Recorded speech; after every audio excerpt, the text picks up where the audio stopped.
Sahabat Oase Rohani Katolik yang terkasih dimanapun Anda berada, apa kabar Anda semua? Semoga Anda tetap sehat, tetap penuh semangat dan senantiasa bersyukur atas anugerah yang sudah Allah berikan dalam segala suka dan duka Anda.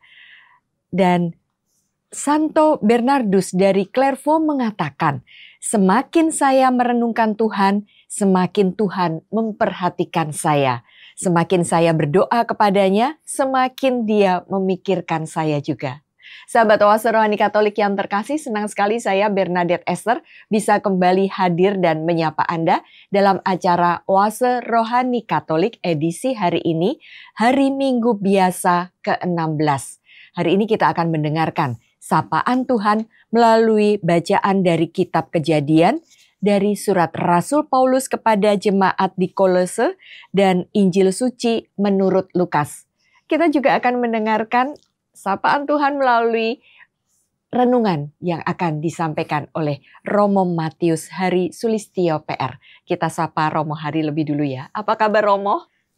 Ya, selamat jumpa kembali. Iya, Romo, terima kasih Romo. Di antara berbagai kesibukan yang luar biasa, tetap menyempatkan diri untuk hadir dan menyapa para pemirsa dan pendengar setia Oase Rohani Katolik. Ya, shalom saudara-saudari, ibu bapak, dan adik-adik yang terkasih. Baik, sahabat Oase Rohani Katolik yang terkasih, seperti biasa kita akan mulai acara hari ini dengan doa yang akan dipimpin oleh Romo Hari. Silakan. Mari kita berdoa dalam nama Bapa dan Putra dan Roh Kudus. Amin. Allah Bapa yang penuh kasih, kami mengucap syukur atas segala rahmat yang boleh kami terima dalam kehidupan kami beserta keluarga dan komunitas kami. Kami bersyukur atas penyelenggaraanmu setiap hari dan Engkau senantiasa mendampingi kami dalam kehidupan kami sehari-hari. Kami bersyukur atas karunia rahmat-Mu yang senantiasa hadir dalam kehidupan kami. Dan kami memohon kepadamu pada hari ini, semoga Engkau senantiasa membuka hati, pikiran, dan budi kami, sehingga kami dapat mendengarkan dan menghayati sabda-Mu, serta mengaplikasikannya dalam kehidupan kami sehari-hari. Kami percaya bahwa Engkau senantiasa menjadi harapan kami dalam kehidupan kami sehari-hari. Semua ini kami mohonkan dengan pengantaran Putra-Mu, Tuhan dan pengantara kami. Amin. Dalam nama Bapa dan Putra dan Roh Kudus. Amin. Sahabat Oase Rohani Katolik yang terkasih, antifon pembuka, Allah adalah penolongku, Tuhanlah yang menopang aku. Dengan rela aku akan mempersembahkan kurban dan bersyukur kepadamu, ya Tuhan, karena baiklah namamu. Bacaan dari kitab Kejadian bab 18 ayat 1 sampai 10ab. Sekali peristiwa, Tuhan menampakkan diri kepada Abraham di dekat pohon tarbantin di Mamre. Waktu itu Abraham sedang duduk di pintu kemahnya dikala hari panas terik. Ketika mengangkat mata, ia melihat 3 orang berdiri di depannya. Melihat mereka, Abraham bergegas dari pintu kemahnya menyongsong mereka. Ia bersujud sampai ke tanah dan berkata, "Tuanku, jika aku mendapat kasih Tuan, singgahlah di kemah hamba-Mu ini. Biarlah diambil sedikit air, basuhlah kaki Tuan, dan duduklah beristirahat di bawah pohon ini. Biarlah hamba mengambil sepotong roti, agar tuan-tuan segar kembali. Dan kemudian bolehlah tuan-tuan melanjutkan perjalanan. Sebab tuan-tuan telah datang ke tempat hamba-Mu ini." Jawab mereka, "Perbuatlah seperti yang engkau katakan itu." Abraham segera pergi ke kemah mendapatkan Sarah serta berkata, "Segeralah, ambil 3 sukat tepung yang terbaik, remaslah itu dan buatlah roti bundar." Lalu Abraham pergi berlari ke lembu sapinya, mengambil seekor anak lembu yang empuk dan baik dagingnya dan memberikannya kepada seorang bujangnya yang segera mengolahnya. Kemudian Abraham mengambil dadih, susu, dan anak lembu yang telah diolah itu, lalu dihidangkannya kepada ketiga orang itu. Abraham sendiri berdiri dekat mereka di bawah pohon itu, sementara mereka makan. Sesudah makan, bertanyalah mereka kepada Abraham, "Di manakah Sara istrimu?" Jawab Abraham, "Di sana, di dalam kemah." Maka berkatalah ia, "Sesungguhnya, aku akan kembali tahun depan mendapatkan engkau. Pada waktu itulah Sara istrimu akan mempunyai seorang anak laki-laki." Demikianlah sabda Tuhan. Syukur kepada Allah. Mazmur tanggapan dengan refren, "Tuhan, siapa yang boleh menumpang di kemahmu?" Tuhan, siapa boleh yang menumpang di kemahmu? Orang yang berlaku tidak bercela, yang melakukan apa yang adil, dan yang mengatakan kebenaran dengan segenap hatinya, yang tidak menyebar fitnah dengan lidahnya. Tuhan, siapa yang boleh menumpang di kemahmu? Orang yang tidak berbuat jahat terhadap teman, dan tidak menimpakan cela kepada tetangganya, yang memandang hina orang-orang tercela, tetapi menjunjung tinggi orang-orang yang takwa. Tuhan, siapa yang boleh menumpang di kemahmu? Orang yang tidak meminjamkan uang dengan makan riba, dan tidak menerima suap melawan orang tak bersalah. Siapa yang berlaku demikian tidak akan goyah selama-lamanya. Tuhan, siapa yang boleh menumpang di kemahmu? Bacaan dari surat Rasul Paulus kepada jemaat di Kolose, bab 1 ayat 24 sampai 28. Saudara-saudara, sekarang aku bersukacita bahwa aku boleh menderita demi kamu, dan menggenapkan dalam dagingku apa yang kurang pada penderitaan Kristus untuk tubuhnya, yaitu jemaat. Aku telah menjadi pelayan jemaat itu sesuai dengan tugas yang dipercayakan Allah kepadaku, untuk meneruskan kepenuhan firman-Nya kepadamu, yaitu rahasia yang tersembunyi berabad-abad dan turun-temurun, kini dinyatakan kepada orang-orang kudus-Nya. Allah berkenan memberitahu mereka betapa kaya dan mulianya rahasia itu di antara bangsa-bangsa lain, yaitu Kristus ada di antara kamu. Dialah harapan akan kemuliaan.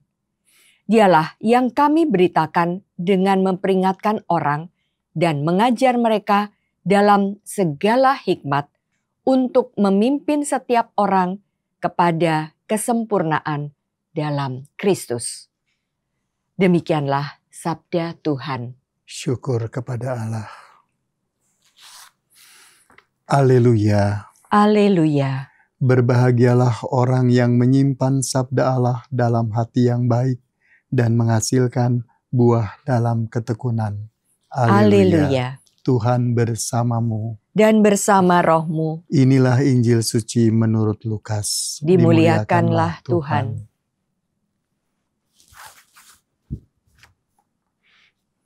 Dalam perjalanan ke Yerusalem, Yesus dan murid-muridnya tiba di sebuah desa. Seorang perempuan bernama Marta menerima dia di rumahnya. Perempuan itu mempunyai seorang saudara bernama Maria. Maria ini duduk di dekat kaki Tuhan dan terus mendengarkan perkataannya. Sedangkan Marta sibuk sekali melayani. Ia mendekati Yesus dan berkata, "Tuhan, tidakkah Engkau peduli bahwa saudariku membiarkan aku melayani seorang diri? Suruhlah dia membantu aku." Tetapi Tuhan menjawabnya, "Marta, Marta, engkau khawatir dan menyusahkan diri dengan banyak hal, tetapi hanya satu saja yang perlu. Maria telah memilih bagian terbaik yang tidak akan diambil darinya. Demikianlah sabda Tuhan. Terpujilah Kristus. Ya, Romo Hari, dalam bacaan pertama tadi, dalam kitab Kejadian kita mendengar tentang Abraham yang kedatangan 3 orang tamu. Abraham menyambut mereka, mempersilahkan mereka untuk singgah dan beristirahat di kemahnya. Abraham juga menyiapkan makanan dan minuman untuk mereka. Dan salah satu dari mereka, yaitu Tuhan, mengatakan, menjanjikan Sarah istri Abraham yang sudah lanjut usia itu akan mengandung dan melahirkan seorang anak laki-laki.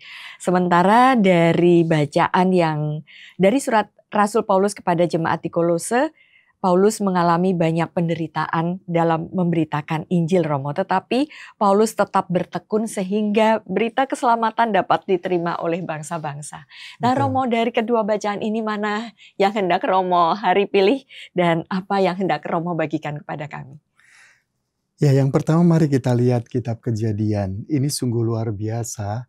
Abraham begitu ramah tamahnya kepada tamu yang dia tidak ketahui itu siapa. Ya. Tamu itu buat Abraham adalah orang asing. Tetapi dia menyambutnya begitu luar biasa. Bahkan sampai dia memohon supaya tamu itu mampir ke kemahnya. Bahkan dia juga sampai menundukkan kepala ke tanah. Dan kemudian dia mencuci kaki tamu-tamu itu. Sehingga tamu-tamu itu sungguh mendapatkan kerahmat-tamahan dari Abraham yang sungguh luar biasa. Dan bahkan kemudian Abraham menyediakan roti bagi mereka, bahkan juga daging lembu yang gemuk dan empuk buat mereka. Ini kan kerahmat-tamahan yang sungguh luar biasa dari Abraham untuk tamu-tamunya. Meskipun Abraham tidak mengenal siapa tamu itu. Tetapi inilah yang luar biasa, bahwa Allah sudah begitu baik kepada Abraham, dan Abraham kemudian berbaik hati kepada orang-orang siapapun yang dia temui. Dan itu yang membuat Abraham semakin diberkati oleh Allah. Sehingga kemudian dia akan mendapatkan seorang anak laki-laki dari istrinya Sarah. Sekalipun mereka sudah tua luar biasa. Ya, jadi Romo Hari ingin mengatakan bahwa Abraham karena sudah merasakan kasih Allah, lalu kemudian membagikannya juga kepada yang lain, meskipun dia tidak mengenalnya, ya Romo. Betul, itulah rahmat Allah yang luar biasa berkarya dalam diri setiap orang. Ketika orang mengalami kebaikan dari Allah, ia tidak akan membiarkan kebaikan itu bagi dirinya sendiri, tetapi juga akan dibagikan bagi orang lain. Itulah yang memang Allah anugerahkan rahmat itu kepada banyak orang, supaya orang berbagi rahmat itu kepada orang lain. Demikian yang dilakukan oleh Abraham kepada tamu-tamunya. Iya, dan tadi juga salah satu tamu mengatakan tahun depan saya akan menjumpai Sarah yang sudah memiliki anak. Tadi juga disebutkan, Romo juga mengatakan bahwa mereka berdua, Abraham dan Sarah ini sudah lanjut usia, tetapi masih dikaruniai seorang putra. Artinya tidak ada yang mustahil bagi Allah, ya Romo? Betul, tidak ada sesuatu yang mustahil bagi Allah. Kalau Allah sudah menghendaki, maka rahmat itu akan mengalir pada setiap orang yang memang dianugerahi rahmat itu. Dan Allah akan terbuka untuk membagikan rahmat itu kepada setiap orang, terlebih orang-orang yang mengabdi kepadanya dan juga senantiasa berbuat baik kepada orang lain. Ya, Itu. tidak boleh putus harapan. Betul. Tetap mensyukuri rahmat Tuhan dan membagikannya kepada orang lain. Betul. Tanpa memilih-milih, ya Romo. Betul. Nah, kalau dari surat Paulus kepada jemaat di Kolose ini, Paulus mengatakan bahwa bersukacita dalam penderitaan. Luar biasa Paulus ini, ya Romo. Betul. Meskipun dalam sejarah memberitakan tentang Injil dan kabar gembira sukacita Allah ini, Paulus kita tahu mengalami begitu banyak penderitaan. terdampar, di penjara, dirampok, segala macam, tetapi ya. tetap bersuka cita. Apa yang hendak Romo Hari bagikan kepada kami? Ya, ini yang luar biasa dari rahmat Allah yang mengalir kepada seseorang Ya. yang telah memberikan dirinya untuk mewartakan Injil Tuhan. Ya. Kepada Paulus yang dipanggil oleh Kristus untuk mewartakan sabda Tuhan, ini sungguh luar biasa. Sekalipun ada begitu banyak tantangan-tantangan yang dihadapi oleh Paulus, bahkan Paulus sampai menderita, dianiaya, dipenjara, dan lain-lain, tetapi dia tetap bersyukur, dia tetap bergembira, dan dia tidak putus asa dan tidak berhenti mewartakan Injil Tuhan. Justru dia merasa berbahagia karena dia merasa bahwa dia bisa melengkapi penderitaan Yesus ketika ia mewartakan Injil kepada jemaat Kristus. Ini yang luar biasa dari Paulus yang setelah bertobat dia sungguh-sungguh mewartakan sabda Tuhan untuk jemaat kepada siapapun. Sekalipun ada begitu banyak tantangan, dia tetap mewartakan Injil dengan sukacita. Ya, Romo, Paulus itu sebagai salah satu contoh yang ketika memutuskan karena menerima berkat Tuhan dan memutuskan mengikuti Tuhan, hidupnya nggak mulus-mulus juga ya, Romo. Betul. tetap susah, tetap banyak penderitaan, tetapi hebatnya Paulus tidak komplain, Romo, tidak mempertanyakan, Tuhan saya sudah melakukan ini, sudah melakukan itu, kenapa saya di penjara, kenapa saya tidak, tetapi justru bersukacita. Bersukacita. Dia justru bersyukur atas apa yang dia alami dalam kehidupan ini. Mungkin sebelum dia mewartakan Injil, dia pernah menganiaya jemaat-jemaat Tuhan. Dan mungkin itu hidupnya dia tidak susah. Tetapi ketika dia memilih jalan Tuhan, mewartakan Injil, dia malah mengalami banyak kesulitan-kesulitan. Tetapi dia tidak menyerah. Dia malah bersyukur atas segala rahmat menurut dia yang diberikan Allah kepadanya, sehingga dia tetap bersukacita sekalipun dianiaya, sekalipun dipenjara, dia tetap bersukacita, bahkan bersyukur akan semuanya itu. Karena menurut dia telah melengkapi penderitaan Kristus. Ya, Romo Hari, dari kedua bacaan tadi dari kitab Kejadian, Abraham yang begitu bersukacita melayani orang asing karena dia sudah mendapatkan berkat Tuhan. Lalu juga dicontohkan dari bacaan yang kedua, Rasul Paulus walaupun mengalami begitu banyak kesulitan dan penderitaan, tetap mencurahkan dirinya bagi orang lain, tetap memberikan dirinya bagi orang lain, dan satu hal, tetap berserah kepada Tuhan ya, Romo. Iya, itu yang terpenting ketika kita beriman kepada Kristus. Kalau kita percaya kepada Tuhan, maka kita pasti akan disertai oleh Tuhan dalam berbagai kehidupan kita. Sekalipun kita menghadapi berbagai tantangan-tantangan hidup ini, bahkan membuat kita juga menderita, tetapi kita tidak mengeluh karena itu. Tetapi justru kita bersyukur karena menderita bersama Tuhan. Kalau kita menderita bersama Tuhan, bukan lagi komplain yang ada, tetapi kita malah bersukacita seperti Paulus. Ya, Romo Hari, terima kasih untuk renungannya dan mengingatkan kami bahwa sukacita selalu ada di dalam diri kita ketika kita berserah sepenuhnya kepada Tuhan. Dan yang kita imani dan kita syukuri adalah Tuhan selalu menyertai kita. Betul. Baik, sahabat Oase Rohani Katolik yang terkasih, kita akan jeda sejenak untuk mengendapkan apa saja yang sudah Romo Hari katakan tadi. Setelah jeda, kita akan kembali dan melanjutkan perbincangan rohani dari Injil Suci menurut Lukas. Tetaplah bersama kami.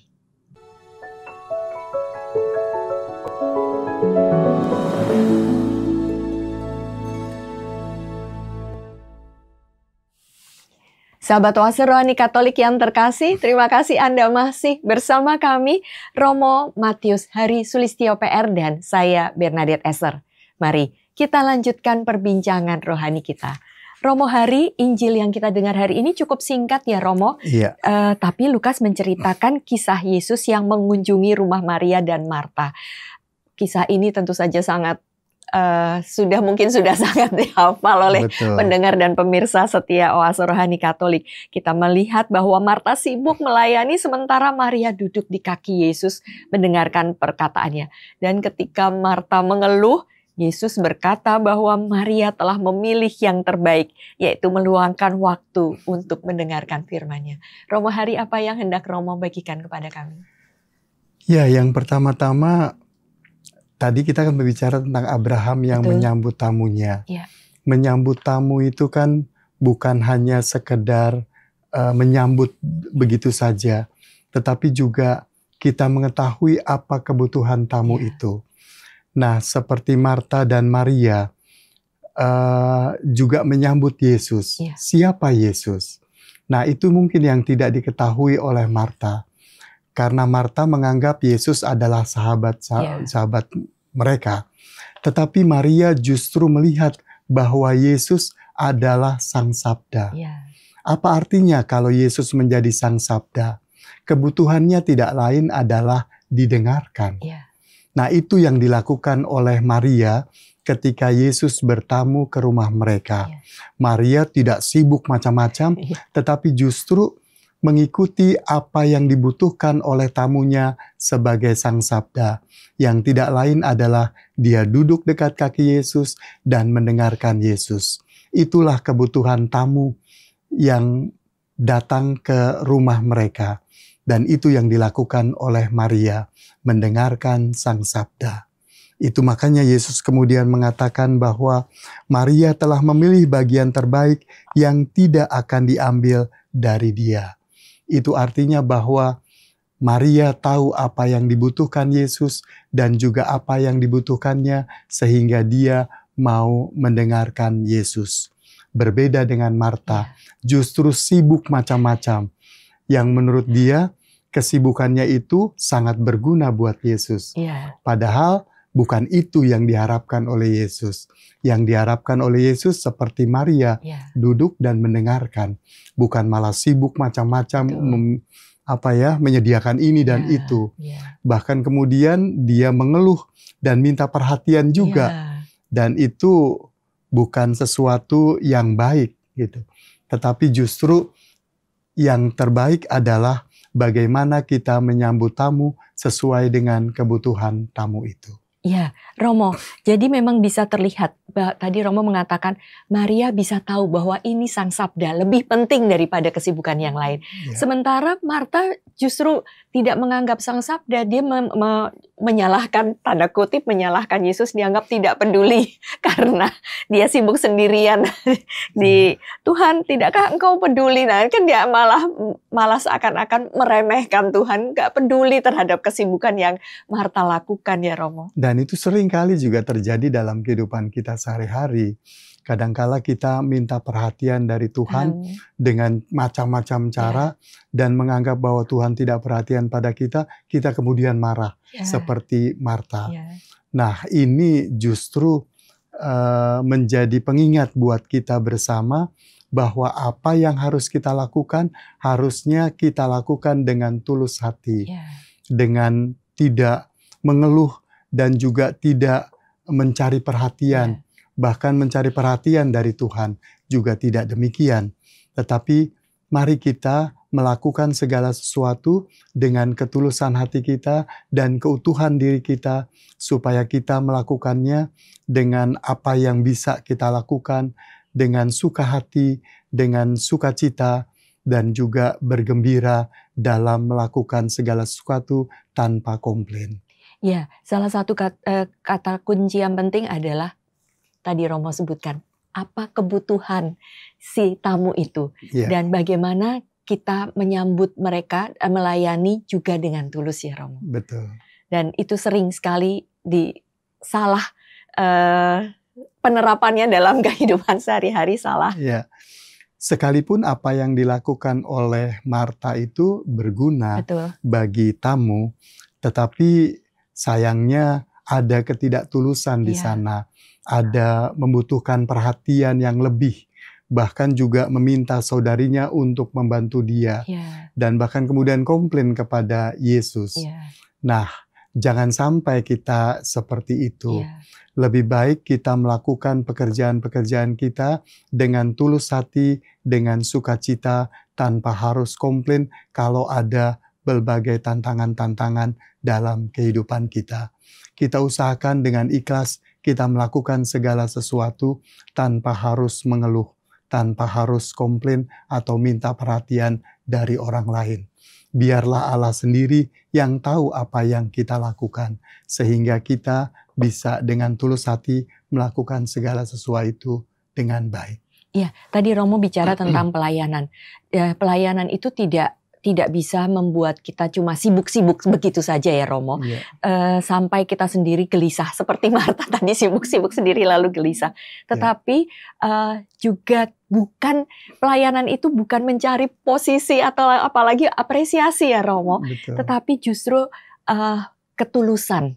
Tidak membutuhkan pengakuan karena semua tertuju bagi sesuatu yang membuat orang lain merasa senang dan sesuai dengan yang dibutuhkan. Ya, betul. Itu yang terpenting. Kita tidak mengharapkan sesuatu dari orang lain. Ya. Justru ketulusan kita yang penting sehingga kita benar-benar melakukan segala sesuatu dengan keutuhan diri kita tanpa meminta perhatian dari orang lain, tanpa meminta pujian dari orang lain. Biarlah apa yang kita lakukan dengan baik dan dengan tulus hati. Romo, salah satu kesulitannya adalah kita tuh tidak tahu sebenarnya apa yang prioritas. Nah, seringkali kita terjebak pada situasi Marta yang sibuk-sibuk sendiri. Kita lupa bahwa yang lebih penting ini adalah mendengarkan Tuhan. Dan kalau dalam kehidupan sehari-hari bekerja sampai kita kok kayaknya nggak punya waktu ya untuk diam dan mendengarkan Tuhan. Nah seperti itu Romo. Ya, kadangkala itu yang terjadi. Kita tidak memiliki prioritas dalam kehidupan kita. Kalau kita menjadi orang beriman yang sungguh-sungguh teguh, maka yang terpenting dalam kehidupan kita adalah bagaimana kita membangun hubungan yang intim dengan Allah. Bagaimana membangun hubungan yang intim dengan Allah? Tidak lain adalah kita berusaha semaksimal mungkin untuk semakin dekat dengan Allah. Terutama memiliki waktu untuk kita bisa berhubungan dengan Allah. Salah satunya minimal misalnya 1 hari kita punya waktu sekitar 1 jam untuk bersama dengan Allah. Saya punya waktu pribadi bersama Allah itu biasanya pada saat sore hari jam 5 sampai sekitar jam 6 dan kemudian menjelang tidur kira-kira jam 10 malam menjelang tidur saya juga berusaha semaksimal mungkin untuk semakin dekat dengan Allah.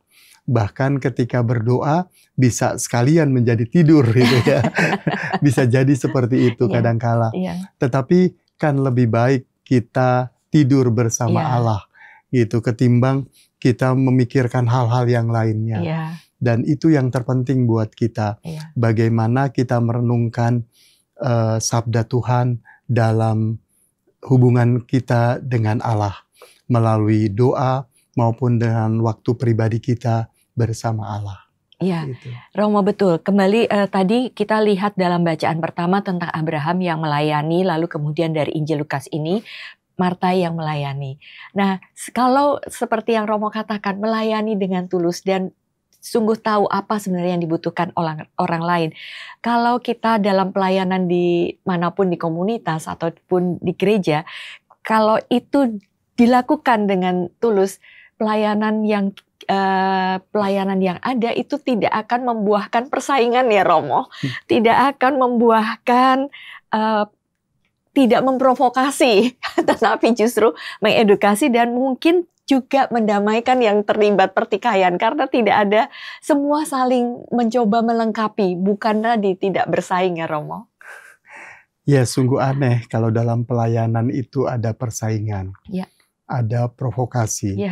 Tetapi justru dalam pelayanan itu harusnya ada ketulusan hati.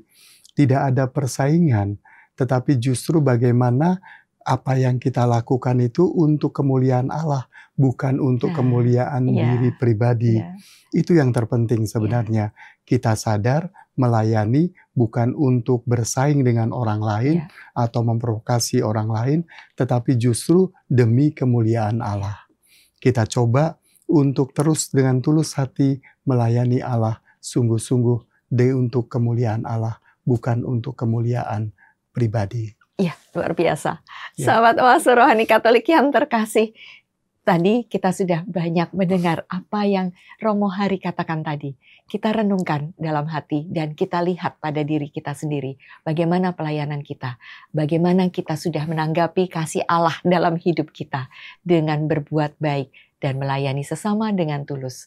Sahabat Oase Rohani Katolik yang terkasih, kita sudah berada di penghujung acara. Kita akan menutupnya dengan doa penutup dan berkat Allah melalui Romo Hari. Dalam nama Bapa dan Putra dan Roh Kudus. Amin. Allah Bapa yang penuh kasih, kami bersyukur karena penyelenggaraanmu kami boleh mendengarkan dan menghayati sabdamu dalam kehidupan kami hari ini. Biarlah Engkau senantiasa memberkati hidup kami beserta keluarga kami. Biarlah Engkau senantiasa hadir dalam kehidupan kami, menyertai kami, sehingga kami dapat dengan tulus hati melakukan pelayanan demi kemuliaan-Mu. Biarlah Engkau sendiri yang senantiasa membimbing kami. Curahkanlah Roh Kudus-Mu atas kami, sehingga kami dapat melaksanakan sabda-Mu dalam kehidupan kami sehari-hari dengan penuh sukacita, sehingga banyak orang yang juga penuh dengan sukacita dan merasa diselamatkan. Semua ini kami mohonkan dengan pengantaran Putra-Mu, Tuhan dan pengantara kami. Amin. Tuhan bersamamu. Dan bersama rohmu. Allah yang Maha Kuasa melindungi, membimbing, dan memberkati Ibu Bapa, saudari-saudara, beserta seluruh anggota keluarga, dalam nama Bapa dan Putra dan Roh Kudus. Amin. Sahabat Oase Rohani Katolik yang terkasih, dengan demikian usai sudah acara kita pada hari ini. Saya Bernadette Esther dan Hari Sulistyo, PR. Kami berdua pamit undur diri, selamat melanjutkan aktivitas Anda dan sampai jumpa pada acara Oase Rohani Katolik edisi berikutnya. Salam. Terima kasih Romo. Sama-sama.